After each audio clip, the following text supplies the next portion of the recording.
Welcome back to my channel. Today we are going to talk about The Gilded Age, episode 5. The title is Charity Has Two Functions. So we're going to start with Bertha and George because they seem to be the core of this storyline, touching on a lot of what's going on in this episode. We start where we see that Gladys, who is being kept on a very short leash by her mother Bertha, is trying to sneak out with the assistance of one of the housemaids. She doesn't get far because Bertha knows everything and Bertha has eyes everywhere. She catches her. We're seeing this trend. She doesn't want Gladys to come out. She's very careful about who she sees. She has to have her accompanied every time she goes outside of the home. And it's getting to the point where there's more to this story and I need to understand why. We understand that, women of this time, you want to protect your daughter. You want to ensure that she has the best match, all of these things. But she has Gladys like on such a short leash that it seems almost abusive. Like the girl can't even step outside the house. Any and everything she wants to do is under scrutiny. She's being spied upon. It's just, it's really disturbing to see. And I'm assuming that Gladys is a woman of probably 17, 18, 19 years old. Her brother believes that she should be out. Her father believes that she should be out. And every time somebody says something, Bertha just shuts it down. It's interesting to me as well because I know that she truly respects George's opinion, but even he gets shut down whenever she mentions it. She says clearly that, Gladys is my issue, stay away from it, let me handle it.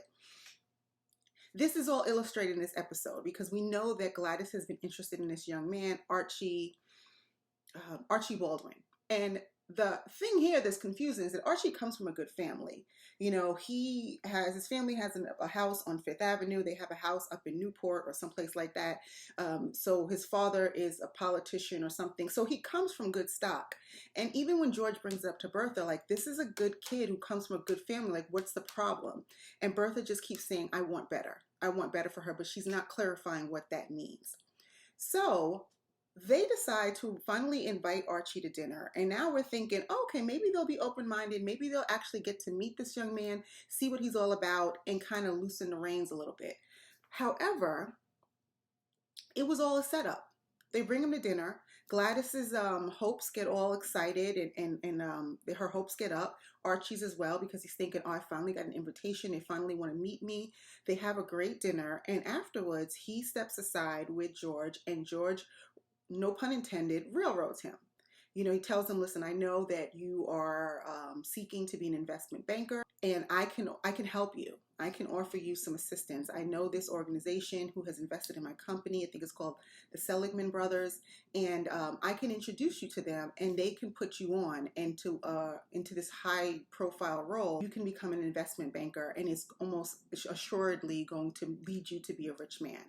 So Archie, his eyes brighten up. He's thinking, oh, wow, well, number one, he's probably accepted me and he's going to help me with my career. Like, this is just a win-win. Then George hits him with the ultimatum, as it seems he always does. It seems to be George's MO. I'll do this for you if you do this for me. And he tells him, I will do this for you, but you have to leave my daughter alone. You have to write her one letter, be done with her, do not contact her anymore, which is bad enough. But then when Archie says, and if I don't agree, what happens? And George's threat is that you will no longer be able to work in this city. And that's you've taken it from a position of, hey, can you just do me this favor and leave my daughter alone, to I'll ruin you if you don't. Those are two different things. And I don't know who George thinks he is, that he can just run into town with his new money and start threatening people. And I mean, you already basically killed a man. Patrick Morris died at your hands. I don't care what people say. It was his decision to take his life in his own hands, but we all know that George was the impetus of this. He's forcing the Fanes to play nicely. Like, he is bullying his way around this society. And to do this and it's one thing with the Morrises and with the Fanes and other men who also lack scruples. But this young boy, all he's doing is expressing interest in a young woman that he likes. And for you to threaten him in such a way, it turned me off in such a big way. And I've been a fan of George's. I think, he has some questionable ways about him. I know that he and his wife, And again, I also have mixed feelings about Bertha. I do respect some of the way she moves, but I also think that she's mean, conniving, and ruthless. But to do this to your own daughter, you know, and as soon as he made this deal with Archie, Archie came back in the room, and you could see the whole energy changed. You know, he pretty much was kind of laying the seeds to Gladys, letting her know, like, I'll be in touch with you. But it was clear to everybody in the room that something had happened, something had transpired, and that there was going to be no match. Their son Larry saw it, you know, and he goes to his sister's side. And I really like his relationship with his sister because he supports her 100%. And, you know, he knows that something's up. Gladys is a little naive, but she also has a sense that something is different now, and it's something that her father did. And later when she speaks to her mother, her mother says, listen, I mean, she seems like she almost admits it, like, I want better for you, and I will do whatever I have to. You know, and she keeps repeating the phrase, he's not what I want. And this is where I'm a little conflicted, because I get that Bertha wants the best match for her daughter. I don't know Bertha's backstory. They've made some references to her father being like a potato picker or something. So I'm getting the assumption that she doesn't come from a lot. You know, she has made these really strategic steps to get to this place in society, marrying George, and, you know, now becoming this socialite and this wealthy woman. And I understand you want better for your children, but not to the extent where you are being so manipulative and drawing the puppet strings with everybody else's lives. It's just, it's overreaching for me, especially when it's not clear why Archie is not a good fit for her. I mean, if she's too young, that's one thing, but what is it about him, or what else is it that you want for her? You know, I applaud a mother who wants the best for her children, but at what cost? And I think what's going to end up happening, and George has alluded to this, is that you are going to push her to the point where she's going to become sneaky, she's going to rebel, whatever that looks like, she's going to eventually do it because she has no wiggle room at all. You're forcing her hand. And it's also going to impede your relationship with her moving forward, because she won't feel like she can trust you. As much as you say you have her best interest at heart, she's not going to believe that. You know, there has to be some kind of give and take here, and I don't think Bertha is doing any giving. And I think that she believes, as long as her intentions are pure, that it's all going to work out in the end, but it probably won't. And this is how people like Bertha usually get burnt, because they are so smart and savvy and are able to manipulate other people, but their family is usually where it comes back to bite them, because those are the relationships that really matter. And they also understand their parents' weaknesses, how to really hurt them. You know, and I have a feeling that this is how it's going to come back to Bertha, the way she is over-managing Gladys's life. So this scene really disturbed me, because I just did not like the manipulation. I also was disappointed in George, because he even said to his wife, he's a good kid, like, what's the problem? So clearly he did this because his wife wanted him to do it.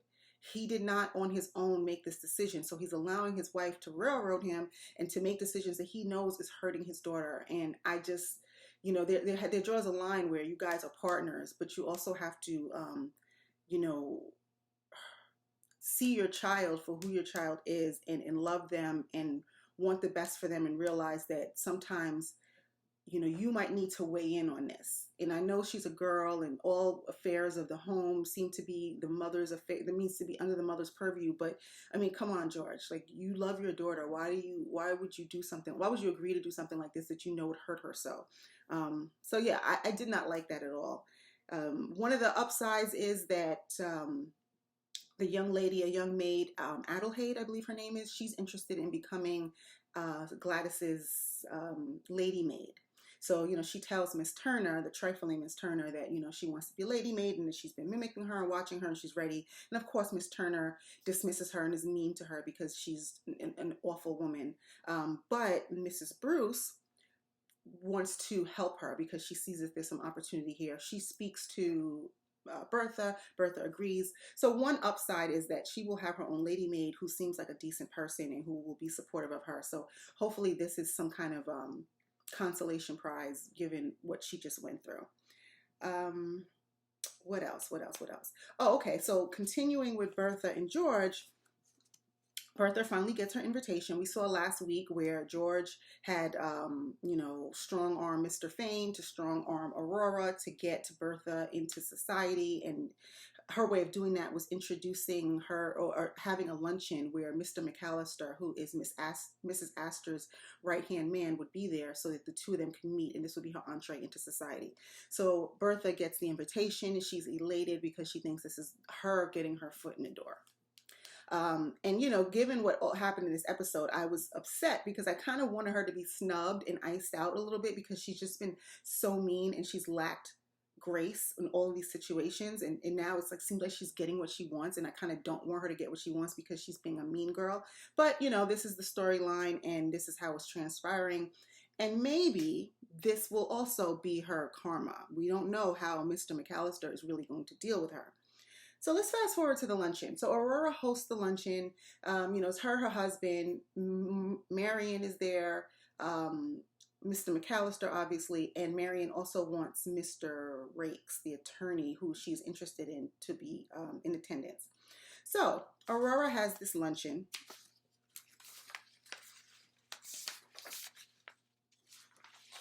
It goes well. Everybody's getting along. Bertha is in her glory because she's finally had an audience with Mr. McCallister, and he greets her and he seems to embrace her, and they have a really good conversation, really good banter. He seems to like her. He gives her a lot of positive reinforcement. He hints to the fact that at one point she might be the lady whose help he needs, and he wants to help her get into society and all these other things. And they have a really good conversation. Mr. Fane, when Marian notes that they're getting along well, Charles Fane says, well, they're like the same person. So I don't know if it's so much that the two of them, because they're both social climbers, they speak the same language and therefore they get each other, or if Mr. McCallister is playing the long game because he knows who Bertha is. He knows what she wants. He knows that she wants entree into this society. Sorry, I'm moving my mic. I thought I had it right next to me. I hope that was loud enough. Anyway, he knows what she wants, and he knows that he has the power. So this could all be a game. It could be let me feel her out, let me use her, let me do some intel, let me see what she's really about before I allow Mrs. Astor to even, lay eyes upon her. So I'm not sold on the fact that he has given her, the golden ticket. He might be just kind of feeling her out. However, he's doing a good job because I believe that Bertha believes she's in. Her foot is in the door. So that was interesting to watch. They also have decided at that time that they were all going to go to, what part of New York was this? Up to Dansville in New York because Miss Clara Barton is holding a charity event in support of the Red Cross. So Aurora is going, Marian is going. Agnes has allowed Marian to go only if Peggy accompanies her because she's no longer trusting Aurora because she thinks that Aurora's standards have been dropping as of late, as she's now entertaining Miss Russell, and she also has entertained Miss Chamberlain. So they're going to go. Peggy also wants to go because she now works for the Golden Globe and she wants to interview Miss Barton. Mr. Rhaikes agrees to go because he says he's going to provide the accommodations for them. And Bertha decides to travel. So they go up to Dansville. Miss Barton is there. She's giving a speech. And Miss Morris is there. So now we remember Patrick Morris, Anne's husband, committed suicide 2 episodes ago as a result of his interaction with Mr. Russell. So obviously Anne is not a fan of the Russells, nor should she be. She's dressed in all black. She's apparently still in grieving. And she has lost her social standing. She's pissed to see Bertha there, understandably so. She's pissed to see that Aurora has embraced Bertha when they seem like those two were like ace boon coons. And now that Anne has lost some of her standing, Aurora has kind of jumped ship and is now playing for the Russell side. Now, she also was blackmailed essentially to do it, but she's doing so looking like it's willingly. So I can see how Anne would be pissed that this was her friend and now you are, consorting with this woman who essentially, her and her husband, ruined my life, and Aurora was very rough with her. She was telling her to behave herself and stop it, and she has beaten you already. I felt bad. I felt a tinge of sympathy for Miss Morris. So she said, I lost my husband, I've lost my home, I've lost my wealth. I mean, that's a lot. And no, Miss Morris is not a great woman. We know that. She was playing the game. She has definitely been manipulative, but she has lost a lot as of late. And for her friend Aurora to seem so cavalier about it was cold. And I felt bad for her. So she's annoyed by Bertha's presence. She sees what's going on here. Bertha knows exactly what she's doing. She makes donations to the Red Cross to kind of get in good with Miss Barton. She makes donations so that they can open up three additional branches. She gets invited onto the stage. So she's, getting what she wants. She's getting acknowledged. And it kind of goes back to the title of this episode, that charity has two functions. We know that this charity is not just for charity. It's, she's playing a long game. She wants, to be able to attend these events. She wants people to need her, to want her, to appreciate what she's bringing to the table. She also knows, as we'll see later in the episode, that having the Red Cross on their side is beneficial given the nature of the business they're in. I mean, this is all by design. None of this is because she feels bad about, people with injuries. I mean, even when they walk through the camp and Bertha saw the man who had third-degree burns, her effect was very taken aback. Like, you could tell she couldn't even stomach it. The other woman noticed it. So, it's very clear that she's just here for show. But Clara Barton also knows this, and she told the rest of the ladies, don't think me naive to not see what she's doing here. I'm happy that she chose my charity to bestow this money on for whatever purpose, but I see who she is and I see what she's doing. So that's a good thing. She's not pulling the wool over anybody's eyes. However, in this time, it seems like a lot of these relationships are transactional. So it's not uncommon for people to get their foot in the door via these methods. So, what else? Okay, so we see that Marian is, Mr. Rhaikes, Attorney Rhaikes, who has, been showing interest in Marian. He's there. He's the one who got them the rooms. They have a moment. They kiss. It's obvious that these two are feeling each other. And, this is probably the main reason that Agnes Van Rhijn wanted Peggy to accompany, because she did not trust Marian's behavior while she was by herself. Peggy did play some interference and kind of stop it before things went too far. Again, Aunt Agnes, always the smartest person in the room, even when she's not in the room. She foresaw this. So talking a little bit about Aunt Agnes is my favorite. Agnes Van Rhijn is my favorite character. She is, and I've said it before, she's wise, she's witty, she's smart, she's funny, she's strategic, she's a woman of conviction. And I keep referencing her one-liners because I make a note of all the little quips that she makes each week because they are brilliant. They are such nuggets. And so what she does say in the beginning, which goes back to the title of this, is that charity provides a ladder for people to enter society. So she sees all of this for what it is. So she's all-knowing, right? She knows who's playing the game and who's not. So, another reason why she does not respect the Russells or the Chamberlains, to be honest. Well, she doesn't like the Chamberlains for different reasons, but she sees what, Mrs. Chamberlain is trying to do, and she doesn't respect it, and she will not receive it.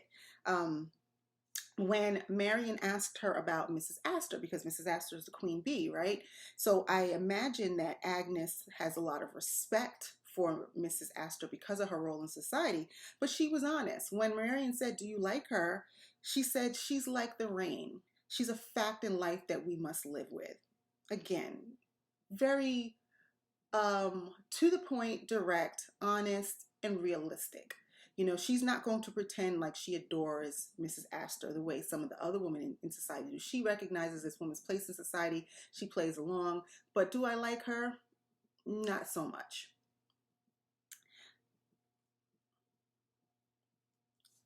When Marian had told her about Aurora's luncheon and going to the Red Cross event upstate New York, Aurora says, well, who else is invited? All of the arrivals from Ellis Island.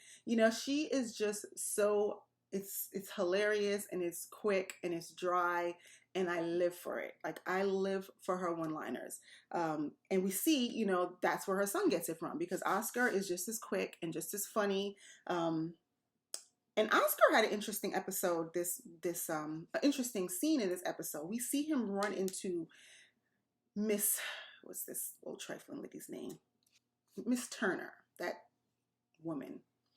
And they have a little conversation outside of the house, and she lets him know that, I recognize you haven't been around a lot lately. And she tells him, I know it's because, you were worried that Mr. Russell was going to lose his money. You had your eyes on Gladys, and once you thought that there was no money, you pulled back. So they're like, because they're both conniving and sneaky people. So they see each other. And Oscar invites her to meet him in the park later. We don't see them actually meet, but we see him having a conversation later with somebody else where he admits that they have created some kind of a deal in which she gives him information. Because she clearly has an axe to grind with the family, and she's willing to give him information he needs to benefit him in order to get back at them. So they have bartered some kind of deal. I don't know what that's going to look like, but it just goes to further evidence of the fact of, Miss Turner cannot be trusted. George not kicking her out after she made a pass at him was wrong on so many levels. She's just too dangerous to have in the house. She should not be working that closely with your wife. And now she is going to be sabotaging your household from the inside out. Had you gotten rid of her, she wouldn't have had the opportunity to do this. A lot of the theories are that he is fooling around with her, and that's why he didn't get rid of her. They've had a couple of eyes. Even in this episode, there was in the very beginning when Miss Turner comes down to get Bertha to ask her about fitting dresses or something like that. She leaves the room. Miss Turner lingers for a little bit, and she and George exchange a glance. And the glance, we don't know what it means, but it can easily be interpreted as, this kind of secret lovers thing between the two of them. Like, they both are on the same page. And, it's a shame. I would hope that he's smarter than that. But greater men have been taken down by the needs of their lower head. So it's not far-fetched that he might be sleeping with her. He might have intentions to sleep with her. We know she's a social climber. She would love to usurp Bertha and become lady of the house, which is far-fetched. But, things like that have happened in the past. She's evil. She's not a nice person. And I don't like the fact that she's still around. And now she has this alliance with Oscar Van Ryn, who we know also has ill intentions. Speaking of not nice, let's talk a little bit about Miss Armstrong. Now, she is, I believe, like the head lady of the house or whatever. I don't know what the title is. But she's always had an issue with Peggy. And I believe, there's some racism here. There's some classism. When Peggy first came to the house to live, she had a problem with Peggy sharing the bathroom quarters or eating meals with them or whatever. So there was definitely some racism thing, like, why is she here? And I love that Bannister let her know early, like, she is Miss Van Ryn's secretary. She technically outranks you. Like, so don't get beside yourself. So this woman is just, she's ornery. She's angry. I don't know why Peggy can insist on being nice to her, trying to be the bigger person. She sits down and asks her what she has planned for the day, and she snubs her and she's rude to her. Then we get a little bit into Miss Armstrong's backstory. She goes and she has a mother that she takes care of, a mother who is bedridden, who is a miserable old lady, probably just, a sign of what Miss Armstrong will be one day. I don't know the full story there, but she does go and she takes care of her. It seems like she brings her groceries and does all this stuff once a week.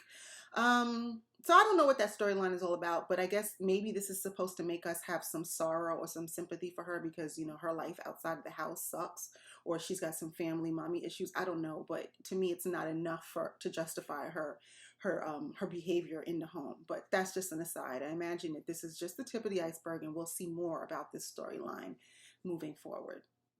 Let's talk a little bit about Peggy and Marian, because last week or the week before, Marian committed a huge snafu. She came uninvited to Peggy's house, and we realized, Peggy comes from a Black elite family, And, Marian had made some assumptions about her simply because of the color of her skin, and came and brought her some old shoes. And, that was just a bad, bad look.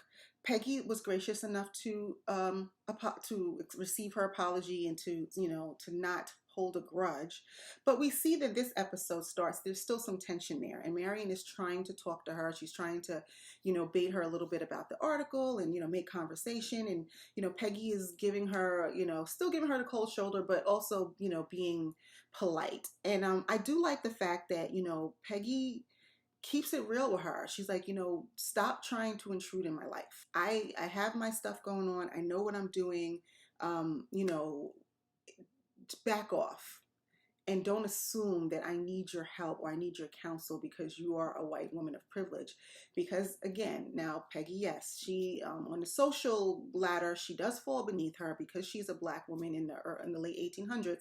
But she is she's all right. She's doing well for herself. And she lets Marian know in no uncertain terms that she needs to back off. And I think Marian got the message, and hopefully they can mend their relationship. Marian also has a brief conversation with Peggy's mother, who comes by to see her while Peggy's away. And Peggy's mom lets her know that, my daughter belongs in Brooklyn. This is where she can start her life. She can meet a man, she can get married. I don't want my daughter believing that, like, she can't live like you. And I don't want her to ever feel worse about herself or aspire to live this life, because she never will be able to. While she's here, she will eat with the servants and she will not be able to walk through the front door. And I want better for my daughter. So that was an interesting conversation to have. Just more reinforcement to Marian that she needs to, back off and recognize and respect the woman who Peggy is. And I think that I like that Agnes really sees Peggy. They had a nice conversation in which she acknowledges, and she says, you have some strikes against you. You're a black and you're a woman, so it's not going to be easy for you. I admire you because I see that you are ambitious. I see that you are smart. I see that you're not going to let these things hold you back. And she sees her. And she believes that she's going to be a good influence on Marian because she believes that Peggy is wise, mature, all these other things, and that, she can be a good influence on Marian, which I also agree. So I love the dynamics. I love the respect that Agnes has for her, because it's clear Agnes doesn't respect a lot of people, even the highbrow folks who come from, these lineage of, these folks who came over on the Mayflower and the old money and stuff like that. But I think Agnes sees people and she can see through the facade. And I think that she acknowledges that in Peggy and realizes that Peggy's going to be somebody, and possibly there might be some envy in that, because Peggy is younger and things are changing a little bit, she might have some opportunities that Agnes never did. And I say envy, I don't mean in a negative way. Envy in a, like, I like what I'm seeing here, and I like where this is moving, and how women, especially women of color, are able to like make these strides. And it's too late for me, but I'm really happy to see the progress going here. So I really love Agnes and Peggy's relationship. Let me see what else happened in this episode worth mentioning. I think that was it. The one last scene is where a telegraph comes because there apparently was a crash on one of there was an accident on one of the Russell's trains in Pennsylvania. So they bring a telegraph to the house. It's clearly an emergency, and now they have to go into damage control, figuring out, how many people were lost, what the mistake was. Are they going to be put on the hook for this? How is this going to affect their business, their stock? All of this. The one good thing is that they do have an end to the Red Cross, given that they just made this donation.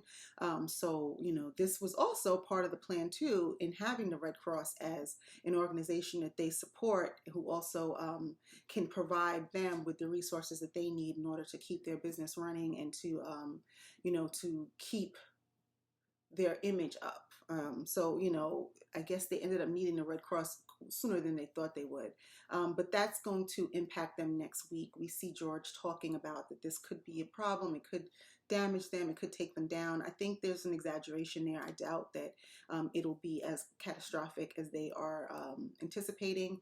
But, it's good for a cliffhanger for next week to see what happens. And, to be honest, I don't want to see anybody hurt. Accidents do happen, when it comes to rail, plane, car. So it's inevitable, but I would like to see the Russells take a little bit of a hit here because they have been so unscathed and so evil up to now that, and so in control that this is something that's out of their control. And I would like to see how this is going to impact them and have them scramble and feel a little less secure, because they've been very secure up to this point, feeling as if they have this all in control. And, they'll soon realize that that's not how it works. So that was the episode. It was good. Lots going on. We're moving the plot along. I am just, if anything that really impacted me this week, it is Bertha, the way she treated her, what she and George did to that young man, Archie, and how it's going to impact their daughter. The smugness, the way she just doesn't seem to feel any sympathy for the fact of what happened to Patrick Morris.